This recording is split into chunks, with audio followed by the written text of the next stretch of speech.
Join me in welcoming Jody Farina to Mystical Sisterhood today. She is the founder of Light Healing Therapies and brings 30 years of experience and a diverse background to her healing practice.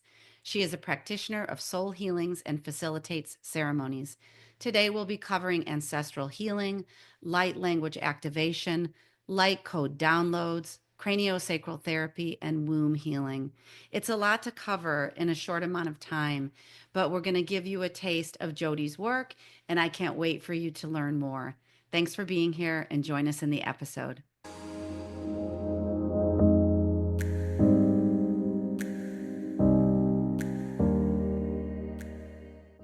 Welcome back to Mystical Sisterhood. This is your host, Maureen Spielman, and today I'm with Jody Farina. I have to first and foremost say that Jody lives adjacent to me in the sister town to where I live in Illinois. And so I regularly hear her name as a profound healer. And I was lucky enough to have joined your email list, Jody, years ago, and then started receiving emails from you recently. And I thought, oh my gosh, she's going to be the best fit for Mystical Sisterhood. So I just want to welcome you and say thank you for being here.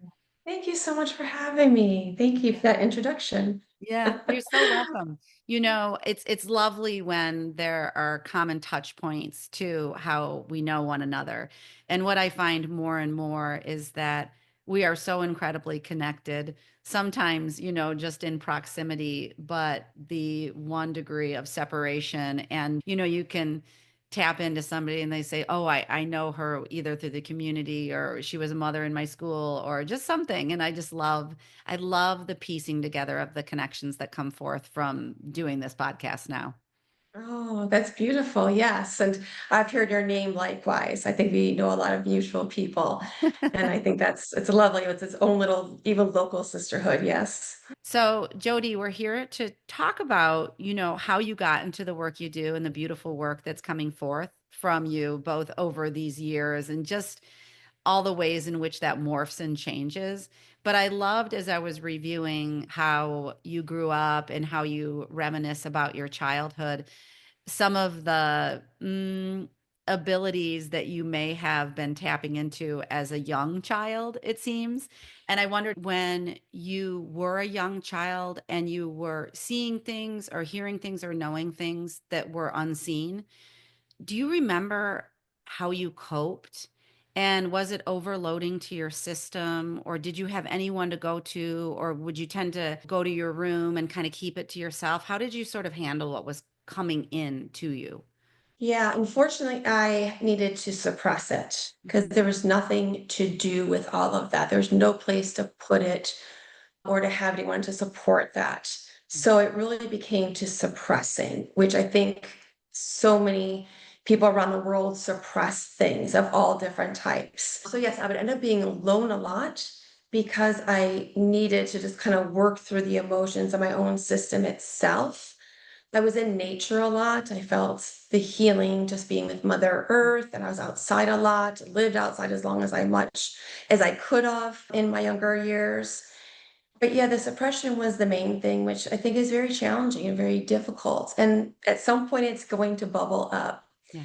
The first time it, I would say, was trying to come to the surface, meaning whatever you believe in, like really trying to kind of break me out of that and allow me to be who I am and allow me to just be. Was I had a water skiing accident. I was 16 years old. My wrist got caught on the rope and I was dragged underwater for quite some time. Mhm. They didn't know it naturally because you're supposed to pop up when you wipe out from water skiing. I definitely had a few moments there that I passed over and definitely Um, saw, my life passing before my eyes and different pictures. It was beautiful. It was incredibly, it was beautiful. But I feel like that was their first time, meaning like wake up. wow. Like you need to be this, like be who you are. You need to speak it, you need to do it. It was such a huge moment. And yet when I came back, because I was able to be on the other side and feel all the beauty and have all that oneness and just be love again, which we are just love. But Wow. I didn't feel that's the first time I felt it probably in this lifetime. So they brought me back. It wasn't my time. And it was really hard for me to be back then because I was like more like angry. And once again, I had nowhere to go with this information. Unfortunately, I had to suppress it again. Went on with like as what was expected of me. That generation was all about, you go to school, you go to college, you get married, etc. And I was kind of like an automatic private pilot just to survive. So from there, I had a moment where, yes, I was in the deepest and darkest of shadows. And, definitely, in the darkest of hole that I know so many people have been in and unfortunately have understand this feeling. And that was like the second round, if you will, of having to take me, in this case, going down, down deep into the shadows versus way up high, and me having to crawl my way back out. Mhm. At that point, there was things that were starting to open up, meaning this was now in the late 90s, this was. And at that point, like I just couldn't suppress anything anymore. And then finally I was able to, go to my father specifically and then a few others and really just become who I am. And at that point, back then, there wasn't the internet, but I found a massage school. There wasn't all these healing schools and all these other things back then. But I found a massage school and I enrolled in massage school and I found people like me. And Wow. then that opened up all these other doors. And then it has continued since then, all these years. So it's been like 3 decades now about, Oh, that's and I'm very amazing. grateful. Like, I don't, Mhm. those stories are very big stories for me. They're beautiful stories. I don't have any hard feelings about Mhm. them or Mhm. woes me's. It's things I needed to go through to get to where I could be and to speak my voice. Also, they brought me into situations where I was meant to have these challenges. I was meant to have these hard lives. There's many other traumatic events in my life, but I understand them because that's how I'm able to connect to others. Okay. I can Yeah. understand people, and I'm just so I'm grateful for them. I want to say that I'm very grateful for these experiences. Yeah, I love that. And thanks for sharing the timeline, your experiences. I had, and that's the thing when you share experiences, when we hear each other's, we can have light bulb moments. And I think one I just had was when I was 16 years old. I always describe a car accident I was in, and sort of when you just described being pulled under the water and having the different imagery. I remember the night that I was in the car accident. I was in the back seat of a sedan, and it was probably about 1985. And we slid through a patch of ice because I'm from the Midwest, so Midwestern winters. And I can almost go back to that experience of looking to my left and seeing the blinding lights of the car that was going to crash into us. However, when you're just describing what you went through, I kind of question the light that I saw now Oh, for the first beautiful. time ever in my life. So that's a little crazy. Also, your sharing of the times that were lower or darker, or, had the suppression. I think so many of us relate. And then I have a feeling these clients are coming to all the time. And the beauty of that is sometimes it's, maybe it's not the very first time, but it's maybe the first time that they're opening up and sort of putting those things that have felt like burdens down with the possibility of like, oh, maybe there's something here for me. I also think it's a feeling of loss. I think a lot of people are feeling that right now Mm, of, just feeling kind of lost yeah. and not knowing and questioning things. So I think it's all very interconnected. Yes. Do you think that we're going through that as a collective for possibly any broader type reason, or how do you see that? Because I think so many times so many of us just had been looking at life through our human perspective. But I know you do a lot of work around our soul.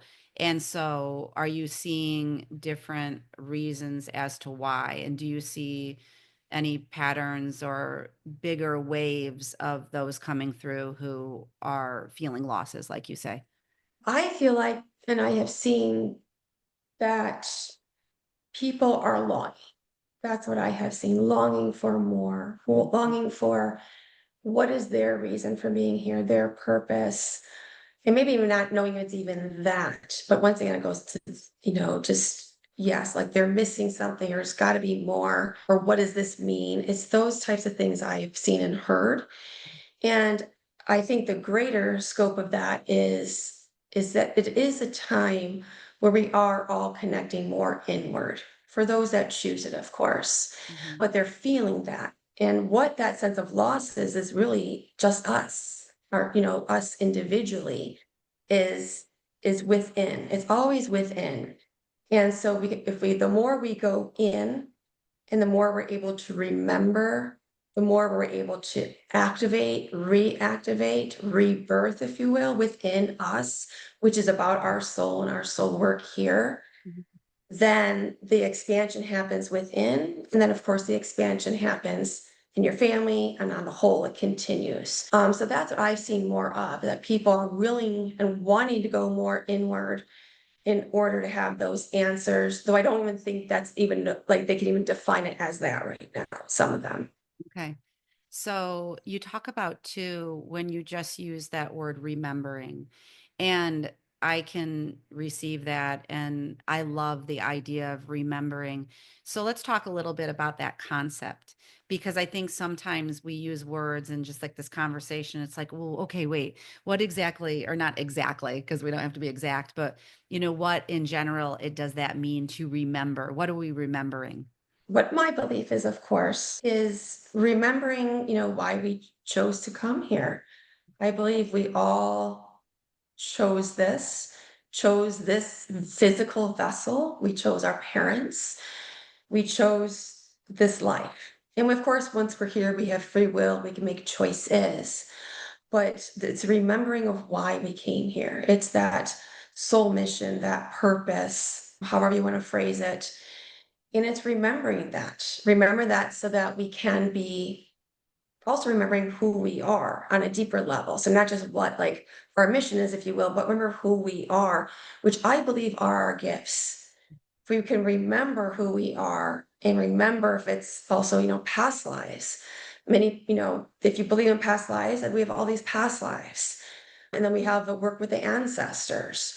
So we have all these different directions of who we are and what we chose in the now, and to do that here on the earth plane.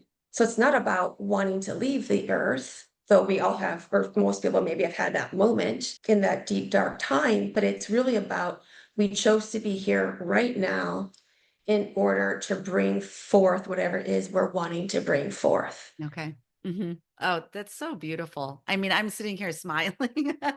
I'm so delighted to hear it. And when I look around and see, I think I was writing a few things this morning about the ways in which I witness the awakening amongst people. And it can seem to be the beginning questioning maybe of how you've been living, or maybe relationships that are right in front of you that you maybe are frustrated or can't seem to move the energy or understand in new ways. But then there's something in that light bulb moment of, wait a minute, when you start to dig beneath the question, or you have something big happen in your life that says, oh, wait a minute, is there more? And that's a really, I don't know if you're seeing it happening with the younger generations too, but it's, even if it's happening in our 50s and 60s or beyond 70s, it's such a delightful process to be in tandem with somebody on. Yeah. Absolutely. I actually feel younger generations are expanding quicker. They're just Mhm. coming in and they're just like ready and they're doing it and it makes sense. And they have no, what's so incredible, I think, is they don't have the fear attached to them. Yeah. And Mhm. I think older generations, speaking generally, of course, we tend to have the fear for the way we were raised or other patterns and society ways. And it seems like these younger generations are coming in, they're like, well, yeah, of course I can do that. Or I was born to do that. And then there's no fear and they do it. And I love that. I find that just incredible. Yeah. When So it's you, shifting, things are shifting. I know, and when you say that, Jody, about the younger generation, what age ranges are coming into your mind about that? It's a little different. I really started seeing it If I'm just looking at like where my work wise, the group that's now like 28 and 30, I Hmm. really started to really see it then. And then it has continued as the ages have gotten younger and younger. Oh, very cool. I Mhm. love it. Yeah.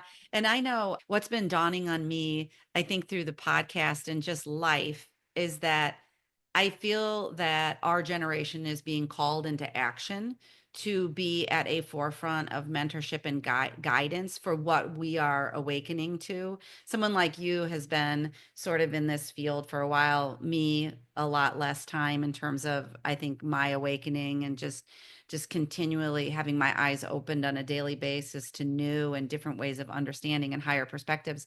But I think it is the biggest gift we can give right now is the guidance, because there are these younger ones that are like, wait a minute, this is not working. What else is there? What, and they're really starting to question. And at the same time, they have things in front of them that our generations never did, right?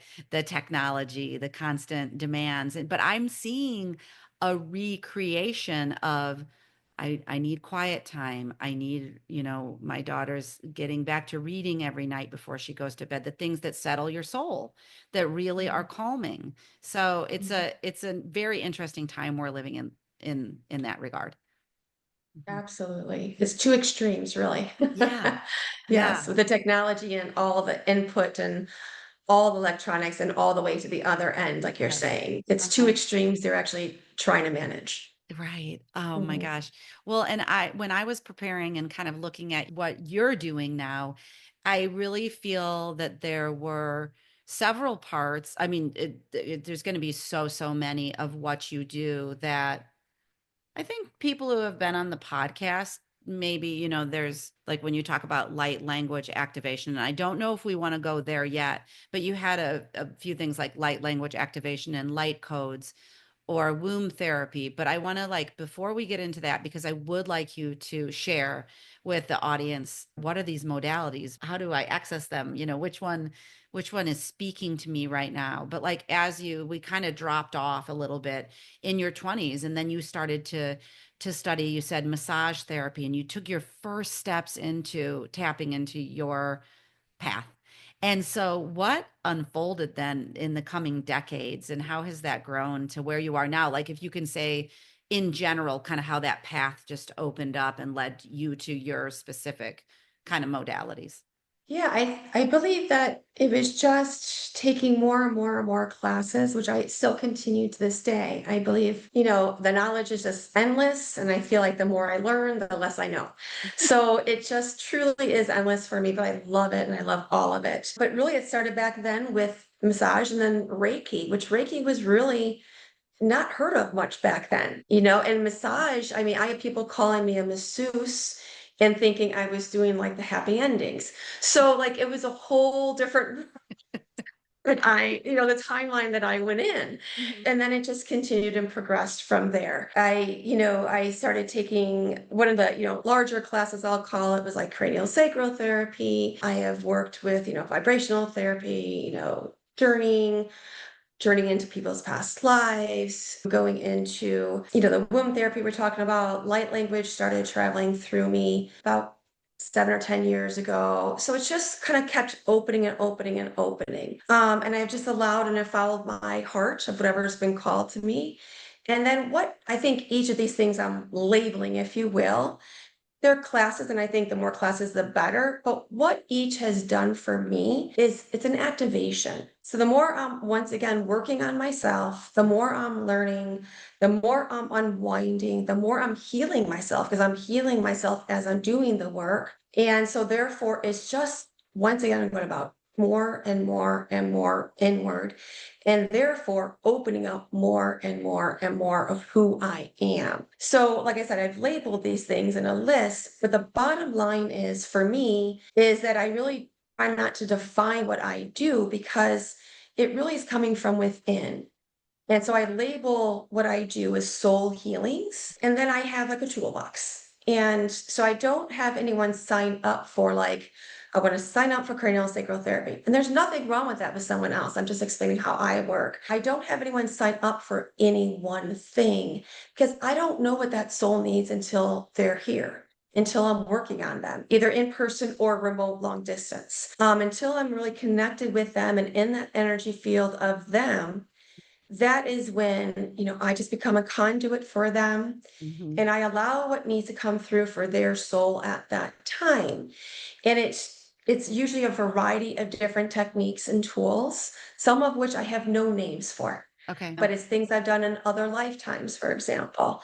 So it just is kind of like, I just kind of say it is going to be a variety of tools, but like, don't think about it and don't worry about it. Hmm. We just allow, so there is a trust there. There's a trust on someone coming to see me of like, people do like to know what they're signing up for. Yeah. And I just kind of say, it's soul healing. So I try to explain it as best as I am Hmm. trying to do right now as well. So I don't know if that answers your question or not. Yeah, no, it's a beautiful segue, and thanks for sharing how you kind of just went down the different paths of. I was wondering, that was one of my questions initially was, do you feel that along the way that your soul has guided you, or the next thing that Jody needs to learn, it will come to her and then she can, like you Mhm. said, have free will. But, is it that the universe puts these things sometimes in front of us and then we have the choice? And sometimes we seek them out too. But yeah, I was wondering how much you just felt that you've been guided in this lifetime. I feel like I've been guided a lot. And I would really say since my 20s, once I really was ready to be like, I can't live that life because Yeah. that's not who I am, but I am going to choose my life. Uh-huh. That's when I really feel that like everything continued to open and more of the messages started to come because I was choosing to listen. I Hmm. was choosing not to suppress anymore. I was choosing not to have to do what society tells you to do or our parents expect. I really just started breaking all of those chains, breaking all of those boundaries. I'm not claiming it was easy, and Yeah. I'm not claiming it was easy for anyone around me. It's very hard and it's hard work, but that's how we learn and that's how we grow. It's Mhm. not usually through, all joy and happiness. We usually have to go down to go up. Mhm. We have to go down in the darkness in order to get to more light. You Yeah. go down again and you receive more light. Mhm. That's one way of looking at it, of course. But yeah, I do believe in grace and ease and always asking for grace and ease through this process. But yes, I believe that I have been guided and I still believe I am more and more. Mhm. And I'm trying to listen. I truly try. I truly try to take the time to because our lives are busy. Our Mhm. lives are busy when there is still things that we need to do. There's family and responsibilities, and that's all things we do have to do in this plane on earth. And that's a beautiful thing. But then it's also remembering to have that quiet time, that silence time, so we can hear.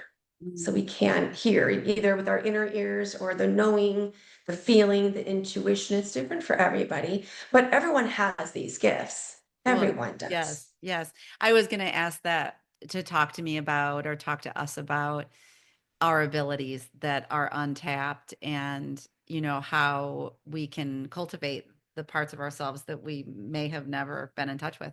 Yeah, we agree. We all have them. And I think we all have psychic abilities. I do believe that. I believe we can all hear with our inner ears and see with our inner eyes, all of those things. And then it's truly about, once I said, is doing all that inner work and really starting to piece away the inner work, go deeper and deeper. Mhm. And then our own messages come forth for us, individual speaking, as well as we all have gifts, but they're all different too. We're all capable of like the psychic gifts, yes. But then what are our own individual gifts? And I believe everybody has that very different. Mhm. And so it's about tapping into that Okay. and then doing that, then at least your soul work, I believe. And do you feel that, I think for a lot of us, when we start to, even when I opened myself up to this podcast, that was never by design, right? So somehow it came to me and I was being led through it. And I've done things that have felt scary along the path. And, like I'll always say this, anyone who listens often, but I think it's twofold. I love to be in conversation with people. It is part of why I'm here. And then people will say, well, the structure says, do solo episodes too. And then I get really uncomfortable, not like to the degree I used to, but I think it's there for me to know, well, do you have fear in that column of getting on by yourself and talking about something? Or is it more that part of your mission here or whatever it is to be in conversation and to be in that energetic resonance with somebody else to amplify those messages? I mean, that's only something that nets out over time, but I'm curious about it. But I think part of my question in there is, when we're opening up to these new possibilities in our lives and coming forth with like, wow, maybe this is what I meant to share or do or be, fear is with our generation a big thing. So is that something when someone comes to you that you address, that kind of in that soul to soul energetic work? And can that help clear some of the fear in addition to Mhm.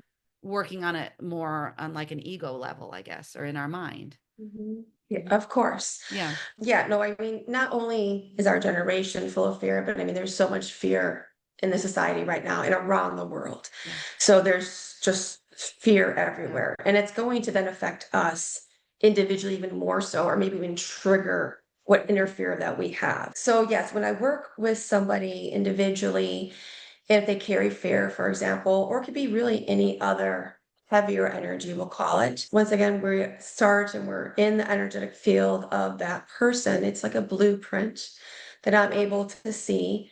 And I'm able to see energy that they're carrying, heavy energy in this case, we're speaking of. And it's not me. Let me rephrase that. It's like not me.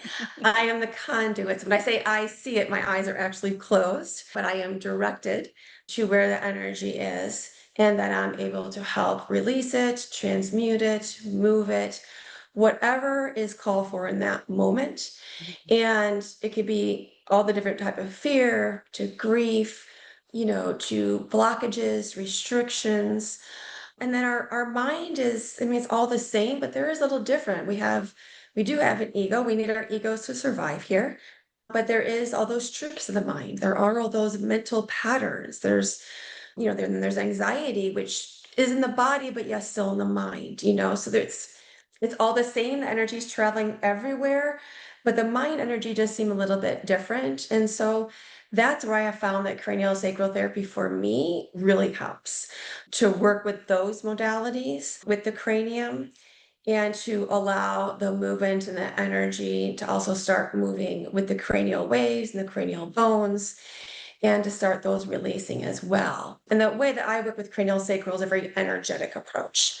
I am trained at craniosacral, however, it's very energy based. So it's still working with the energy, if that makes sense. But yes, all of these things can be transmuted, transformed, released, shifted. What I will say is that, it can be a one time session where someone comes in and maybe it does all release, and that happens, then great. But I always like to let people know it's like anything else. It's a one-time therapy Yeah. session, do it. Does a one-time taking one pill, do it. Mm-hmm. One kind of time for chiropractors that do it. Chances are not, but I never keep limits. Mm-hmm. So it is something where it may have to have a few sessions to work on, depending on how deeply embedded that energy is. Okay. Is it just from this life? Is it from past lives? How ancient is it? Is Mm-hmm. it from ancestors? How old is that Mm-hmm. ancestral energy? So there's a lot of things to be looking at, and could be a lot of layers to like just say one thing. So Wow. we just don't have that answer. Yeah. So when you even talk about ancestral lineage, sometimes Mhm. I will tend to think like my parents, my grandparents, but the way you just said it is like, can it go way further back than that? It's, I believe it's endless. I Yes. know some people Mhm. say it's 7 generations before and after, and I'm not saying that's right or wrong. Yeah. I feel like, once again, I don't believe in limits. So Hmm. why would I limit it to Okay. 7 generations back? Right. If there's more, the bottom line is we're still them. We are our ancestors. They are us. Yes. In order for us to heal, we need to heal us, but we also need to heal them. Hmm. And then they heal, they allow the movement, they allow the changes, and then we heal. it really is a teamwork, if you will. I got to tell you, it just kind of blows my mind of the possibilities of this work Mm. because it is still work that not everybody has access to or even access to the information about. And even when you were just describing craniosacral just a little bit and the cranial waves, and I just think about, parts of my life or people in my life that could benefit from this sort of thing. And we've learned so conventionally that it's just time for a breakthrough on a lot of this work. And like you're saying, like that's why I loved when you talk about like, oh, that's what I was interested in, that's what I studied, and I went for the light activation, the light codes, and to learn and learn. I love this podcast because of that. So people can, if someone's listening and they're like, craniosacral, that sounds amazing. Because I have a couple friends recently that have been telling me about the shifts occurring for them from craniosacral, and it really piques my interest. I really think these modalities breaking open like really big is is what our society is calling for. Yeah, I hope so. And I believe in all forms of healing, but I really hope that the more information that gets out there to all, that there are so many other modalities. Yes, Like you said, like the more information, the better. And then people, they're going to hopefully feel what they resonate with. And then that definitely. is the message that Yeah. they should then be directed to. Well, I'm going to Mhm. ask you just, we will do a very condensed, but I'm going to ask you a few things that I'm curious about Mhm. your work, if that sounds good to you. Of course. You mentioned it earlier, but tell me a little bit about womb therapy and what that entails or looks like, or the healing possibility through it. Yeah. So my belief is with the womb is it is our creative center. Mhm. It is such a sacred center for women, especially, but of course, all people, even males, have an energetic womb. But we really just, I feel like we hold so much there, as well as we hold a lot of our traumas there Mhm. and our emotions there. So by going in and working with the womb, moving our waters, moving our blood, if you will, it really allows us, for me, it allows me to really travel inward with them and to go to the levels and to the spaces that they need to go to heal that wound Mhm. Okay. because they are held in the womb. Yes. That's my belief. I believe they could be held anywhere, of course, but I feel that that's the main area, especially for women. Okay. Well, thank you. Yeah. Thank you for that because what I find in life recently too is that everything is way deeper than we ever learned. And so even describing the womb as our creative center or this possibility that wow, we hold trauma there. And is that adjacent to a chakra, or is there something, what is the broader meaning of why the womb, if that question even makes sense? Once again, what I believe, it is a second chakra. Okay. But I feel greater than that for women, especially, I feel like it is, the center, the womb to our heart space is our divine feminine Mm. space. And that's what we're here to be. We're Right. here to be the divine feminine. We're here to bring the empowerment forth. We're here to support others. We're here to heal. Even if we're not, if someone is considered themselves a healer, they are. Yeah. Yeah. We are the mothers. The Mm. mothers are safety. The Hmm. mothers are home. The mothers are healing. Hmm. Even if you haven't had a child, you're a mother. Yeah. And so that's how I look at it, is so much deeper of like we are here to heal all. We are here to heal the earth in Hmm. this time. Hmm. And we hold that, I believe, in the divine feminine space, the womb, into the heart and back. And those are just my beliefs. Yeah, it's beautiful. So, when you're talking about that, what do you see when you bring women together in conversation about divine feminine or collective healing spaces? I think it's more of a feeling. It feels pure. Hmm. It feels like love. It feels like sisters. Even if no one doesn't know each other, it just doesn't matter. And I'm just speaking of like gatherings that I have right now, Mm, and everyone just connects really easily. mm, It just comes out of because everyone wants to be there for themselves mm, and wants to be there for the divine feminine and other women. mhm, And it just becomes this very supportive, loving space. I feel very quickly for that evening of that day or that weekend. And that's the beauty of the woman, I really believe. mm. Yeah, that's beautiful. And I think so many, like you said, I don't think you used the word craving, but craving this sort of community. Mhm. And Absolutely. I know, Jody, too, we talked a little bit about when we met a few weeks ago that you entered into sort of the area of plant medicine. And can you tell us about your relationship with that and what you've learned and how you see it as healing for humanity as well? Yeah, I would say 10 plus years ago, I was just needing more healing for myself. Mhm. That's what it came down to. As I've mentioned, I continued my healing and my growth and my education, and I still do. And so it's just the next avenue felt me that I was called to. And it came through a message through someone I had never met before. And it was that aha moment.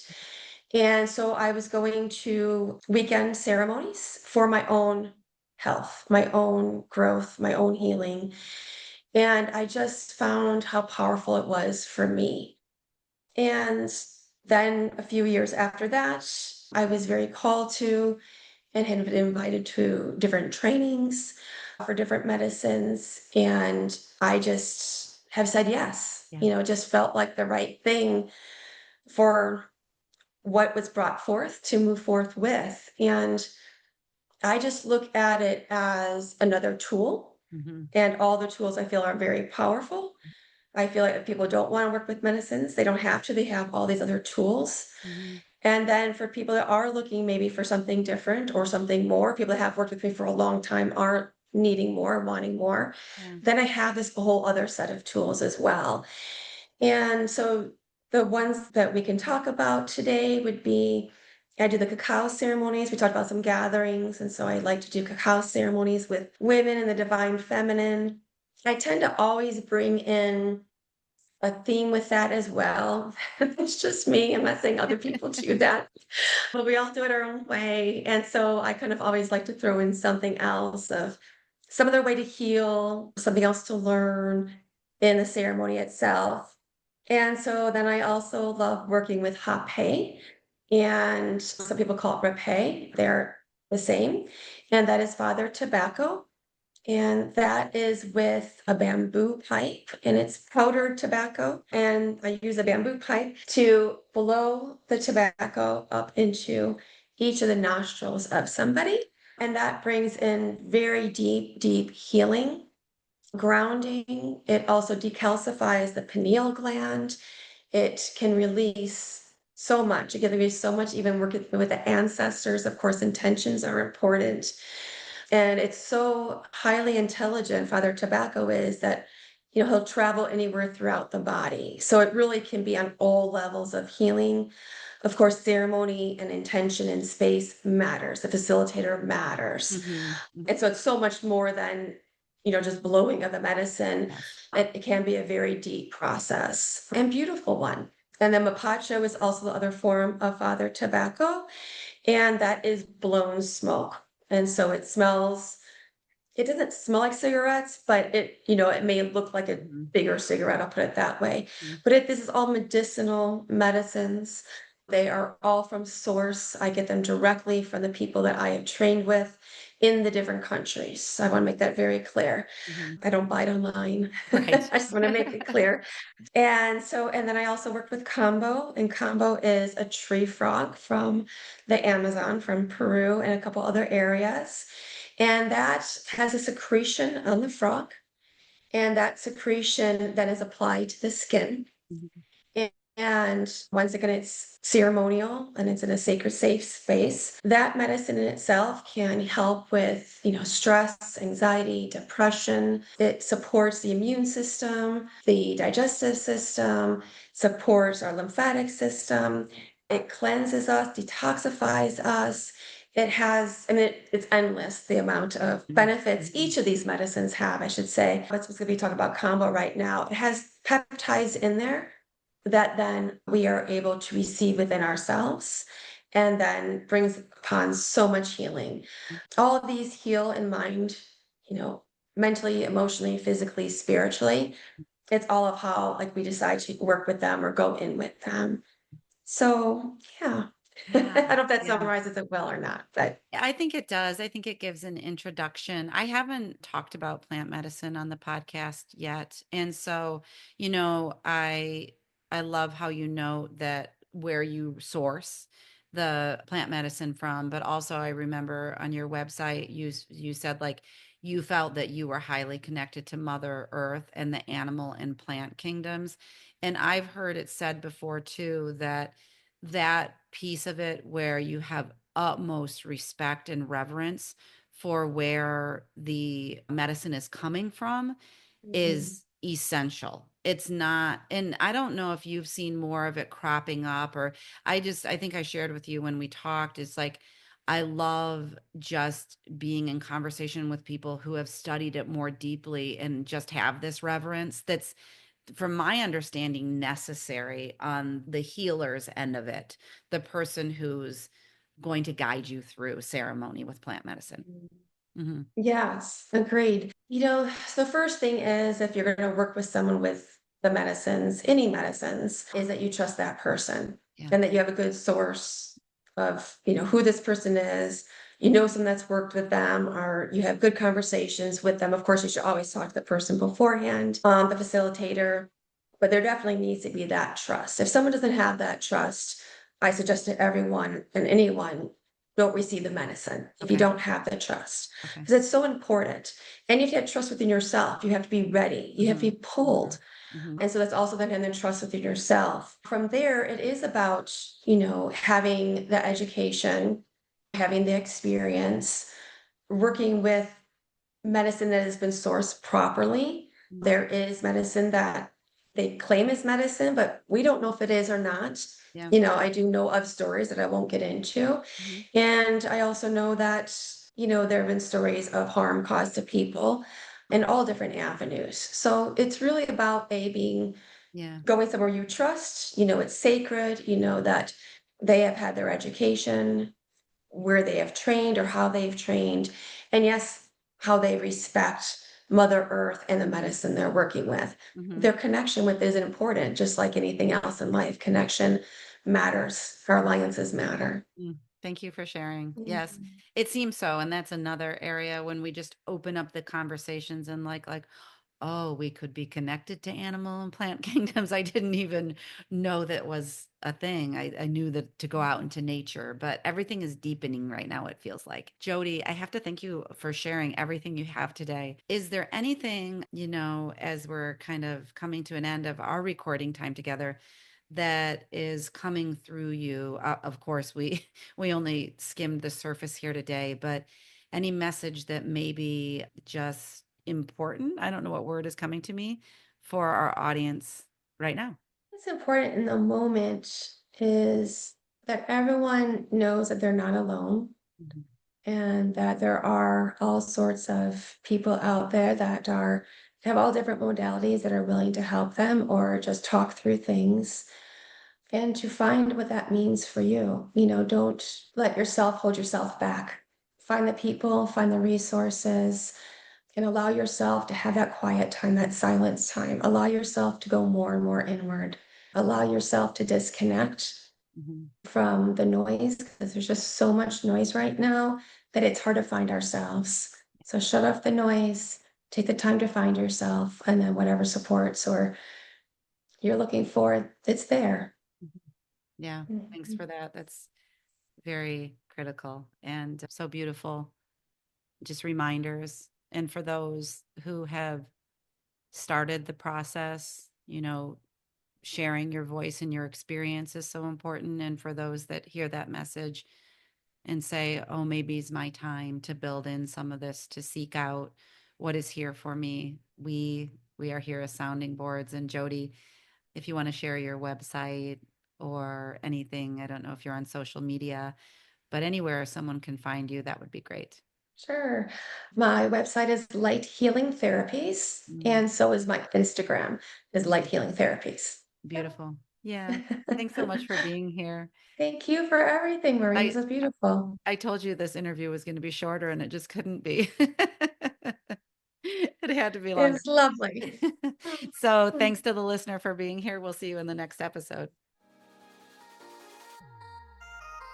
Thanks for listening to this episode of Mystical Sisterhood. To learn more about my one-on-one coaching programs or join the Mystical Sisterhood membership, visit maureenspielman.com or mysticalsisterhood.com. Thanks so much. I'll see you in the next episode.